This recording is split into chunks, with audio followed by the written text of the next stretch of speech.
اس لیے یہ سکم ہوتا ہے کہ آپ کی ڈاٹ کنیکٹنگ نہیں ہوئی، آپ کا میچ نہیں کر رہا آپ کے کاروبار سے، آپ کی جاب سے۔ اگر آپ کی جاب کو 50,000 روپے کی ہے ماہانہ کی، تو آپ کے پاس 50 لاکھ کہاں سے آ گیا؟ تو یہ چیزیں ساری آپ نوٹ کی جاتی ہیں، دیکھی جاتی ہیں، اگر نکل جائیں تو نکل جائیں، لیکن یہ ہے کہ یہ ایک سیریس یا ایک جو بڑی اسٹریٹ فارورڈ جو اپلیکیشن ہے، اس کے لیے ان چیزوں کا خیال رکھنا پڑتا ہے۔ اس کے بعد آ جائیں کہ آپ کا جو فیملی ہے، وہ نادرا سے جو ڈاکومنٹس ملتے ہیں اس کو آپ باقاعدہ جو ہے وہ اس میں شامل کریں، تاکہ ویزا آفیسر کو پتہ ہو کہ جی اس کی فیملی بھی اس یعنی کمپوزیشن میں ہے، بچے اتنے ہیں، بیوی ہے، باقی لوگ ہیں، تو یہ بندہ واپس آئے گا کہ اس کی ٹائز ہیں پیچھے۔ پھر آپ کا جو آفس کا آپ کی جاب کا لیٹر ہے، جیسے آپ کی اگر کوئی بزنس ہے تو پھر چیمبر آف کامرس جو ہے وہ ایک ریفرنس ہوتا ہے کہ جی اس کا بزنس کا لیول کیا ہے، یا وہ ایک قسم کا آپ کو لیٹر دے دیتے ہیں، وہ ویزے میں مدد کرتا ہے۔ تو میں چونکہ خود میں چیمبر کا ممبر رہا ہوں بھی، بلکہ تو وہاں میں نے دیکھا ہے کہ ایک لائن لگی ہوتی ہے لوگوں کی کہ جی یورپ کا، جرمنی کا ہم نے اپلائی کرنا ہے، تو اس کے لیے ہمیں چیمبر کا لیٹر چاہیے، تو وہ ہیلپ کرتا ہے۔ لیکن اگر آپ کوئی جاب کر رہے ہیں تو اس جاب میں آپ کی ڈیوٹیز اور سارا جو ہے سیلری کا اور آپ کی جو پوزیشن ہے وہ سب کچھ لکھا ہونا چاہیے، چھپانے کی ضرورت نہیں ہے۔ اس کے بعد اگر آپ کی کوئی ریفیوزل ہوئی ہے کسی ویزے کی، امریکہ کا ویزا اپلائی کیا تھا، شینجن کیا تھا، یا آپ نے آسٹریلیا کا کیا تھا یا یو کے کا کیا تھا، تو آپ کو اس میں اس کو مینشن کرنا چاہیے۔ جو ہائیڈ کرنا ہے وہ آپ کے فائدے میں نہیں ہے، چونکہ کینیڈا کے پاس بھی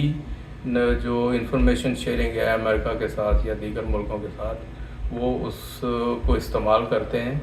تو ظاہر ہے آپ کا جو نام ہے وہ اس میں جو ان کا ڈیٹا بیس ہوتا ہے اس میں آ جاتا ہے، تو وہ پھر آپ کا جو جھوٹ ہے نا وہ پکڑا بھی جا سکتا ہے، تو وہ یہ آپ کا نیگیٹو پوائنٹ ہے۔ اس لیے چھپانے کی ضرورت نہیں ہے۔ اگر آپ کو ویزا ملنا ہے، آپ کے جو کرنٹ ڈاکومنٹس ہیں، اپلیکیشن ہے، تو وہ اس کو انٹرٹین کریں گے اور وہ پروسیس ہوگا اور آپ کو ویزا بھی دے دیں گے۔ تو یہ چیزیں ہائیڈ کرنے کا آپ کو نقصان ہو سکتا ہے، فائدہ نہیں ہے۔ اس کے بعد آ جائیں کہ جی آپ نے آپ کی جو وہاں ہوٹل کی بکنگ ہے وہ آن لائن ہو جاتی ہے، وہ بھی لازمی کریں، یا اگر کہیں آپ ہاسٹل میں ٹھہرنا چاہتے ہیں۔ لیکن یہ کہنا کہ جی میں اپنے کسی دوست کے پاس ٹھہر جاؤں گا، عزیز کے پاس ٹھہر جاؤں گا، اس کو وہ اس طرح سے نہیں دیکھتے کہ جی آپ سیریس نہیں ہیں۔ ایسا نہیں ہوتا کہ آپ کا پلان اگر 2 ہفتے کا ہے تو آپ کسی کے پاس رہیں گے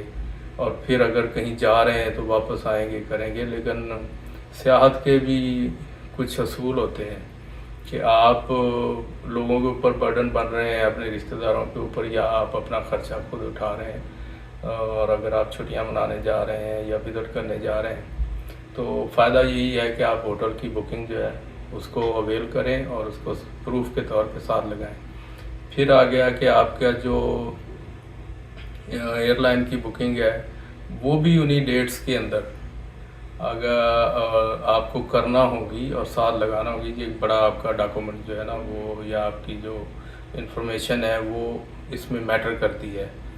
کہ آپ کو وہ سیریسلی لیں گے۔ پھر اس کے بعد آپ کا جو ٹریول پلان ہے وہ ایکچولی انہوں نے دیکھنا ہوتا ہے کہ جی یہ کب آئیں گی، اور جو پرپس آف وزٹ ہے، ٹریول پلان اور پرپس آف وزٹ یہ بڑے امپورٹنٹ ہے کہ جی آپ لینے کیا جا رہے ہیں۔ آپ کو اگر کوئی آپ کا دوست ہے تو وہ آپ کو کہہ رہا ہے ہاں جی میں کروں گا، اس کو بھی وہ انٹرٹین کرتے ہیں۔ لیکن جو ٹریول پلان ہے وہ آپ کے کینیڈا میں انٹر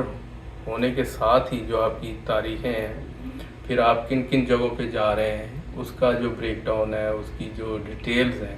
وہ آپ نے واپس آنے تک وہ ساری چیزیں ایک سیکوینس میں ایک اچھے طریقے سے وہ اس کے آپ کو مل جاتے ہیں، جو ٹیمپلیٹس ہے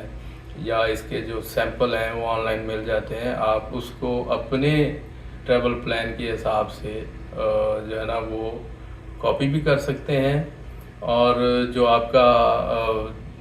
آپ کی اپلیکیشن ہے اس میں آپ اس کو لازمی شامل کریں۔ یہ وہ ٹپس ہیں، یہ وہ چیزیں ہیں جو آپ کی اپلیکیشن سکسیسفل بھی کر سکتی ہیں۔ یعنی سکسیسفل تو ہونا ہی ہوتا ہے اگر آپ کی ایک ڈٹرمنیشن ہے۔ یہ نہیں ہے کہ ایک دفعہ ریجیکٹ ہو گیا اس کے بعد پھر آپ جو ہے وہ مایوس ہو جائیں۔ یہ تو آن گوئنگ پروسیس ہے، لک جو ہے نا اس کو آزماتے رہنا چاہیے،